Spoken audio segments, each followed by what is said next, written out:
My wife cheated while I camped outside stores on Black Friday for her gifts, so I left her with nothing but an empty house. I'm a 32-year-old guy, and for most of my adult life, I honestly believed that love was about sacrifice. Sometimes, about losing parts of yourself to keep another person happy. Lauren, my wife, always had expensive taste.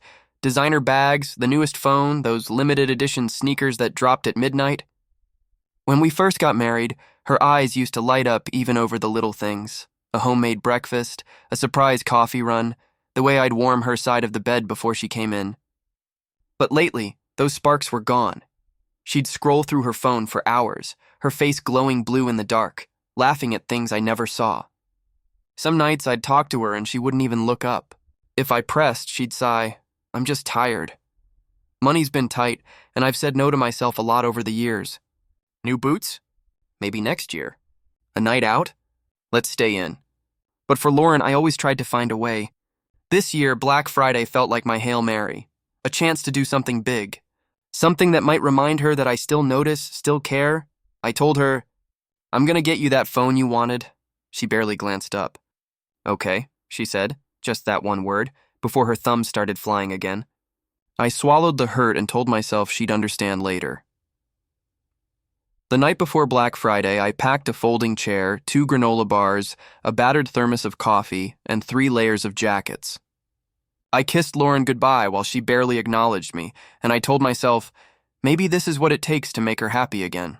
I stepped out into the freezing night, thinking if I waited long enough, if I just showed her how far I'd go, maybe we could still get back what we lost.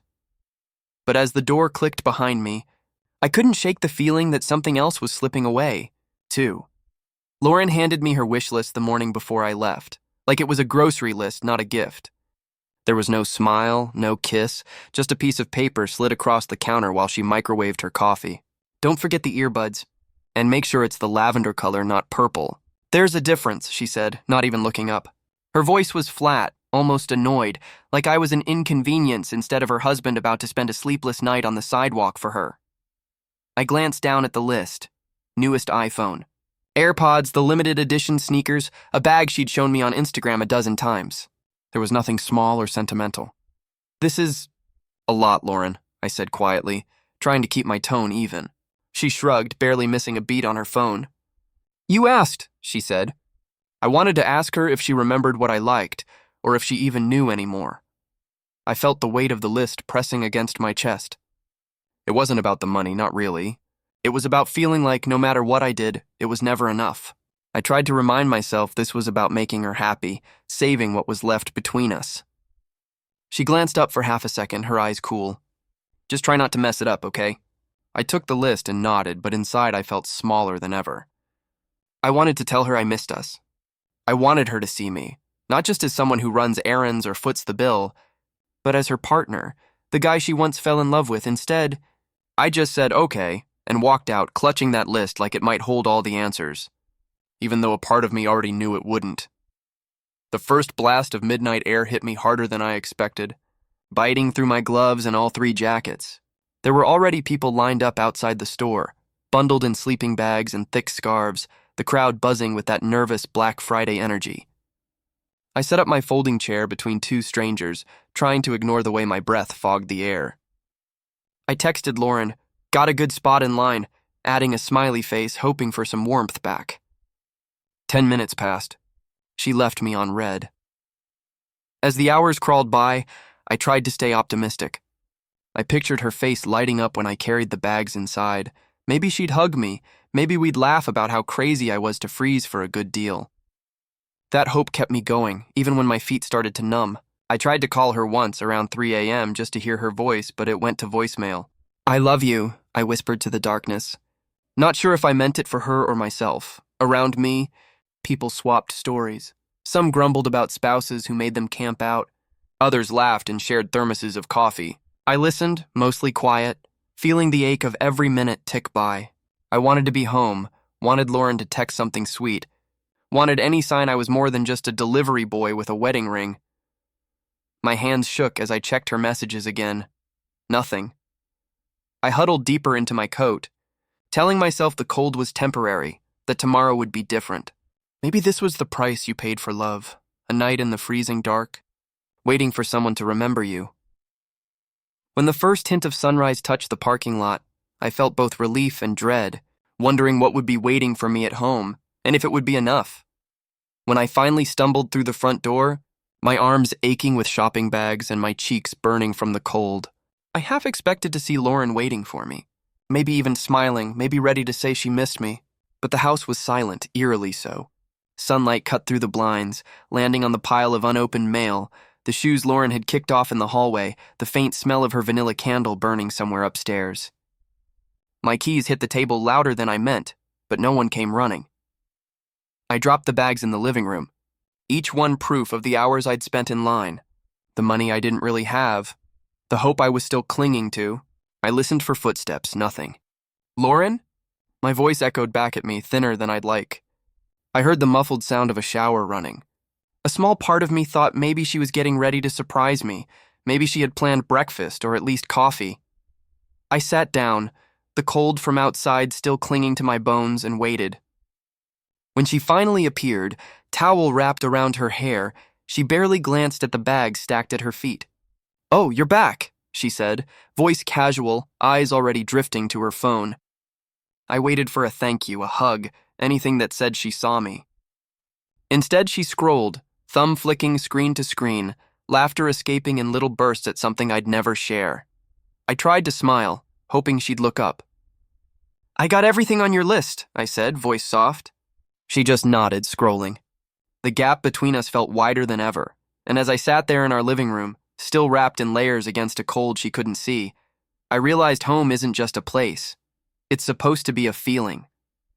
And mine was starting to feel empty, no matter how much I brought inside. I started pulling gifts out of the bags, lining them up on the coffee table the way you'd set out trophies after a hard-won battle. "Here's the phone," I said, trying to keep my tone light. "And the earbuds, lavender, just like you wanted." Lauren plucked the phone from the box, examined it, barely glancing my way. "You didn't get the clear case?" she asked, lips pursed in disappointment. The sting hit harder than the cold outside. "No, they were out of stock. I can try another store after work?" I offered, voice hopeful, desperate for a scrap of approval. She shrugged, already scrolling. "Whatever." "It's just not the same without the case," she muttered. I waited, but there was no thank you. No smile, nothing. "Do you like the shoes?" I pressed, trying to salvage the moment. Lauren glanced at them, then at me. "They're fine, but I sent you the exact link. These aren't the right ones." I felt something crack inside me, brittle and sharp. I'd spent half the night shivering for this, for a list she barely cared about, for a reaction I was never going to get. I wanted to ask her why she was so far away. I wanted to yell, to beg, to remind her that I mattered too. Instead, I stood there while she piled the boxes in her lap, already planning which ones she'd show off to her friends. I could smell her perfume, hear her laughter, none of it for me. And as she turned away, surrounded by gifts I'd chosen, I realized it didn't matter how much I gave.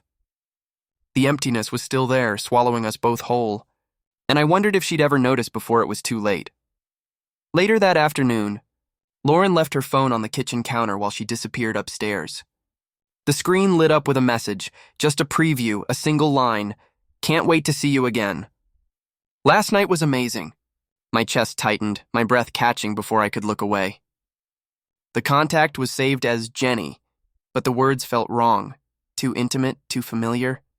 My hands trembled as curiosity wrestled with dread.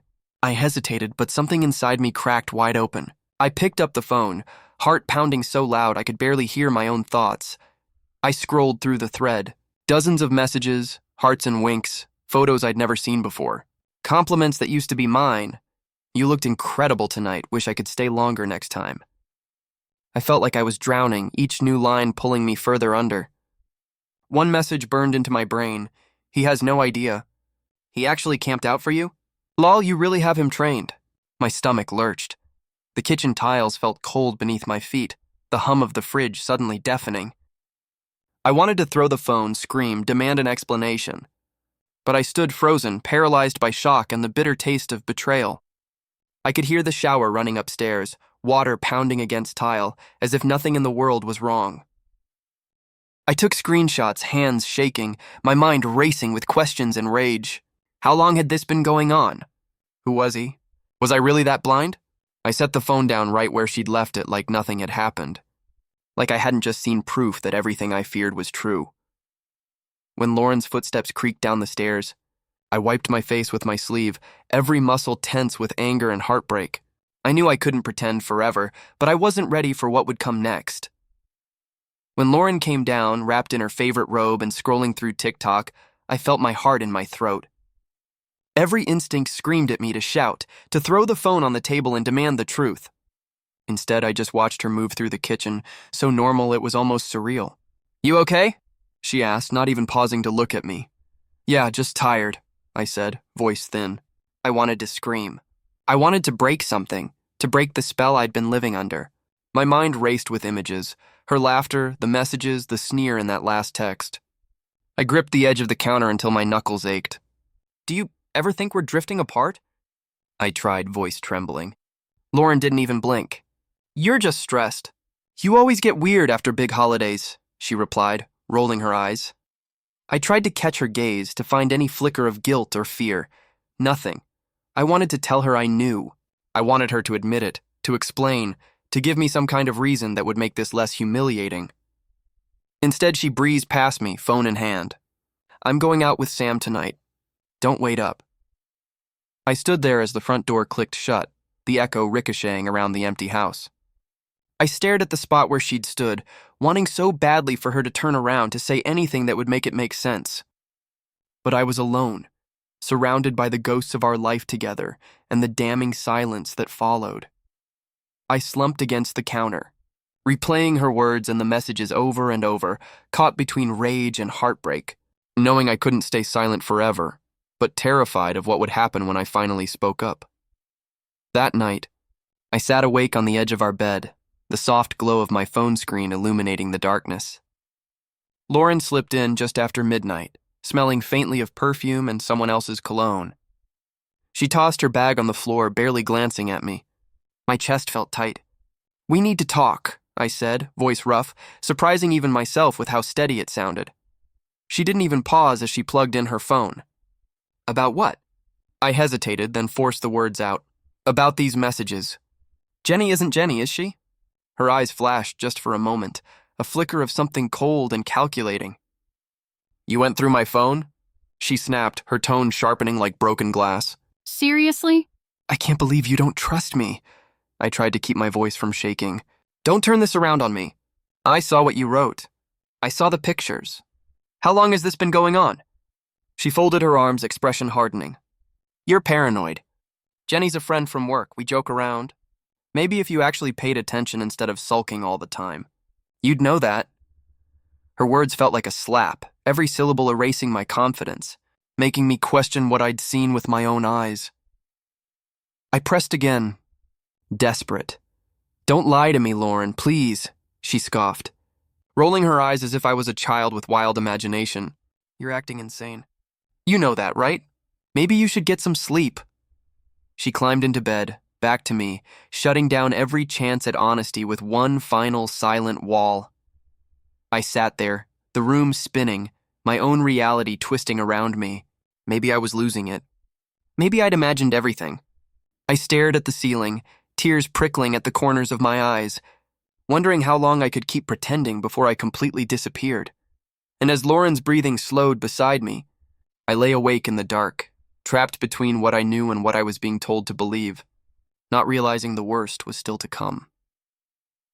The next morning, after Lauren left for work, I sat at the kitchen table, numb, replaying every word, every doubt. I needed proof, not just of what she'd done, but of my own sanity. I pulled up our bank account on my laptop, expecting the usual, grocery runs, gas, the occasional shopping spree. But then I noticed a pattern. Regular payments to a landlord I didn't recognize, transfers to a savings account I'd never seen. My stomach tightened. The address was across town, nowhere near her office. My hands shook as I copied it into Google Maps, heart thundering. The apartment complex was real. Sleek, modern, out of our price range. Rent alone was nearly as much as our mortgage. I felt sick. There was even a utility bill in her maiden name. It all clicked, Her late nights, her constant secrecy, her claims she was staying late for meetings. I scrolled further, realizing she'd been funneling money there for months. Right under my nose, I couldn't breathe. Was this where she brought him? Was this where my wife, my partner, became a stranger? I wanted to drive there, confront her, tear the whole illusion apart. But I just sat, staring at the screen, icy dread blooming in my chest. I thought about all the sacrifices I'd made, camping outside for her gifts, going without so she could have what she wanted. All along, she'd been building a secret life. The betrayal wasn't just physical. It was financial, emotional, a carefully constructed web of lies. I wondered how much of our marriage had been real. If any of it had been. My fingers hovered over my phone, ready to call her, to scream, to beg for a reason, but I stopped myself, realizing I wasn't ready to hear her excuses. Not yet. Not until I figured out what to do with the truth I could no longer ignore. That evening, I waited until Lauren got home. The seconds crawled as I sat in the dim living room, the apartment's address burning in my pocket, the truth festering between us. When she finally walked in, tossing her keys onto the counter, I saw her hesitate, a flicker of guilt or annoyance in her eyes. "What's wrong now?" She sighed, as if I were a child interrupting her evening. I handed her a printout of the payments and the address, my hands cold and unsteady. "Whose place is this, Lauren?" She didn't even blink. "It's just a space I use for work. I told you my job's demanding." "Under your maiden name?" My voice cracked. "You've been hiding money, Lauren." "Paying rent. Is that where you meet him?" Her lips curled into a smirk, almost cruel. "You really think you're that interesting to keep around?" I needed some excitement. She said it like she was bored, like she'd already moved on. My knees almost buckled. I stared at her, searching her face for any trace of the woman I married. She looked back, unmoved. "Look, if you want to leave, go ahead. But don't think you're taking the house. I'll get the lawyer. You'll be lucky if you get anything," she spat, her voice icy. For a second, I forgot how to breathe. Every sacrifice, every cold night, every desperate gesture felt like a joke. I realized I was utterly alone, humiliated in my own home, with nothing left to bargain with but my pride. Lauren grabbed her phone and turned away, her final words echoing, "Grow up. People get bored. Don't make this harder than it needs to be." I sank onto the couch, the world spinning, my heart hollowed out. I had nothing left but the ache and the awful, burning certainty that this was as low as I could go. That night, I didn't sleep. I lay on my side, staring into the darkness while Lauren snored softly beside me, as if nothing in the world could touch her. I replayed her words, the way she'd looked at me, cold, dismissive, triumphant. I thought about all the times I'd bent myself in half to keep her happy, all the pieces of myself I'd given away. Humiliation burned in my chest, but beneath it, something else started to spark. Resolve. If Lauren cared more about things than people, then maybe things would be all she had left. I got up quietly and opened the closet, scanning the shelves she'd always filled with her treasures, purses, shoes, gadgets. I started making a list in my mind, cataloging every item that was mine and every one she'd bought with my money. I pulled out my old duffel bag, the one I hadn't used since college, and tucked it under the bed. The next morning, I called into work sick. As soon as Lauren left, I started gathering my essentials, my passport, my childhood keepsakes, the old watch my grandfather gave me, the few valuables that actually meant something. I took photos of everything in the house, especially the items I knew were rightfully mine. I transferred my share of our savings to my personal account and called the bank to freeze the joint credit card. With every step, my shame faded, replaced by a kind of cold clarity. Lauren wanted to keep the house? Fine, but I'd make sure it was empty of anything that ever mattered. I wouldn't yell or beg or plead for love she never meant to give. My revenge would be silent and final. As I zipped up my bag and slid it into the closet, I felt a strange sense of calm settle over me, a blueprint for escape taking shape. The first domino was about to fall, and Lauren had no idea. For the next 3 days, I became a ghost in my own house.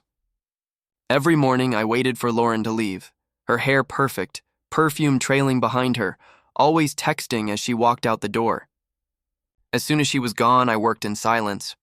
I boxed up my clothes, my tools, the family photos she never cared about, my old guitar from college. I took the art from my office, the kitchen gadgets I bought, the emergency cash I'd stashed years ago. Each item slipped out quietly, like memories fading from a life I no longer recognized. Lauren never noticed. She was always busy, out late, lost in her phone even when she was home. I canceled every credit card with my name on it, switched my direct deposit, and rerouted my mail. I sold a few things she'd never miss for quick cash. My old bike, a spare TV. I even paid off my half of the utilities, just to make sure there'd be no loose ends. Every night she'd come home and complain about work, never looking at the bare spots on the wall or the growing emptiness in the closets. If she noticed, she didn't say a word. I started to feel invisible, but not powerless. For the first time, I was making decisions for myself, not for her. It was like I was finally waking up from a bad dream. On the last night, I packed my car and looked around the hollow rooms. I left a note on the counter, no anger, just the truth. You wanted it all. Now you have it. Good luck. I locked the door for the last time, heart pounding. A strange mix of grief and freedom filling my chest. Driving away, I glanced in the rearview mirror at the house I once called home, knowing I'd never come back, not as the person she'd broken, but as someone finally free. It figured that on the day I finally moved the last of my things, fate would throw me one last punch. I'd come back in the afternoon to grab my toolbox and a few records from the basement. I let myself in quietly, not expecting Lauren to be home. But as I walked down the hall, laughter drifted from the bedroom. Two voices, hers and a man's, low and intimate. My pulse hammered in my ears. For a second I almost left, but anger kept my feet moving. I pushed open the door. Lauren jerked upright, her face pale, tangled in sheets with a man I'd never seen before. For a moment no one said anything. Her lover stared, awkward and half-dressed. But Lauren just glared, arms crossed, as if I were the one intruding. "You're not supposed to be here," she spat, not even bothering to hide her contempt. I stared at them, not trusting myself to speak. A dozen things I wanted to scream. Every betrayal, every humiliation, crashed together in my chest. Instead, I kept my voice cold and steady. "Don't worry. I'm just here for my stuff. You two can have the rest." My words hung in the air, heavier than anything I'd said before. Lauren scoffed, rolling her eyes as she reached for her phone. "Whatever. Don't slam the door on your way out." The man fumbled for his clothes, not meeting my eyes. I grabbed my things, my hands steady for the first time in weeks. As I turned to leave, I looked back at them one last time. "I hope the empty house is worth it," I said quietly. Neither replied. The silence was louder than any argument we'd ever had. I walked out, leaving the door open behind me. The final proof that I was done, truly done, with both of them and the wreckage they called love. The next morning, my phone buzzed with a flood of calls and angry texts. I didn't answer. I could picture Lauren waking up, padding through the house with nothing but blank walls and echoes for company. The living room, stripped of warmth and clutter, looked like a hotel lobby, impersonal and cold. She had always loved to show off, to host parties, to display what she called our life together. Now she had it all to herself. Or maybe not, since there was nothing left to show but space. Friends messaged me, confused, asking what happened. Lauren tried to guilt-trip me in her voicemails, her voice brittle with outrage. "You can't just leave like this. You can't just take everything." The irony made me almost laugh. For years I'd been emptying myself to fill her up. Now the house matched the way I'd felt inside for so long, hollowed out, abandoned. I drove by once just to see. The curtains were drawn, her car in the driveway, no sign of laughter or music. The neighborhood looked the same, but something fundamental had shifted. I felt lighter, like I'd dropped a burden so heavy I hadn't realized how much it had crushed me. I didn't miss the furniture, the big TV, or the trappings of the life we pretended to have. I missed who I was before I tried to buy her love. That night, for the first time in years, I slept deeply. No alarms, no icy silences across the bed. I felt peace curling up beside me, gentle and real, and as I drifted off, I realized Lauren could fill every room with new things, but she'd never fill the emptiness she'd made in her own heart. That was hers to live with now, not mine. Moving into my new apartment was nothing like moving in with Lauren all those years ago. There were no matching towels, no Pinterest perfect plans. Just me, a few boxes, and the silence I'd forgotten could feel gentle. The place was small, the furniture basic, but every inch felt like mine. I didn't have to walk on eggshells or brace myself for a fight over nothing. I could play music, order cheap takeout, leave my socks on the floor, simple freedoms I'd traded away for years without even noticing. I started therapy. I needed to make sense of what I'd become, the ways I'd bent myself trying to be enough. My therapist listened as I unpacked the pain, week by week, sometimes with more anger than I expected, sometimes just exhaustion. She asked, "What do you want now that you're free?" I couldn't answer at first. I hadn't thought about myself in so long. Friends I'd lost touch with reached out. Some were shocked. Others admitted they'd always seen the cracks. "You look lighter," one said over coffee, "like you're finally breathing again." I realized I'd spent years being invisible even to myself. Now, every day felt like something I got to choose, not endure. I kept waiting for the grief to swallow me, but it never did. It washed over me in waves, yes, but always left me standing. I missed the idea of love, the hope I used to have, but I didn't miss Lauren or the way I'd lived for her approval. I missed myself most of all, and as I sat on my new balcony watching the city lights flicker, I knew this peace wasn't loud or dramatic. It was slow, steady, and finally mine. I wasn't running anymore. I was home. If you'd asked me a year ago, I would have sworn I was just doing what any good husband should, sacrificing, forgiving, pushing through. Now, standing on the other side of it, I realize how easy it is to lose yourself when you're busy trying to be enough for someone who never meant to love you back. I gave Lauren everything I had, my money, my time, my trust. And she took it all, never even pretending to care what it cost me. I see it now. The warning signs I ignored, the excuses I made for her coldness, the hope I clung to even when it hurt. I wish I could go back and shake myself awake, but maybe we all have to reach the end before we finally choose ourselves. The pain was real, but so is the freedom that came after. Walking away didn't make me weak. It made me whole. Sometimes people ask what I'd say to someone going through the same thing. Here it is. Never set yourself on fire to keep someone else warm. You can spend your whole life chasing their love and wake up one day with nothing left but ashes and regret. Love isn't supposed to feel like a competition, or a punishment, or a battle you're destined to lose. I don't hate Lauren. I don't even wish her pain. I hope she finds what she's looking for. But it's not my job to fix her emptiness. My job is to protect what's left of myself, to rebuild the parts I let her break, and to never mistake survival for love again. So if you're reading this, if you're standing in the cold, waiting for someone to finally see you, know that you can choose yourself. I did, and I've never felt more alive.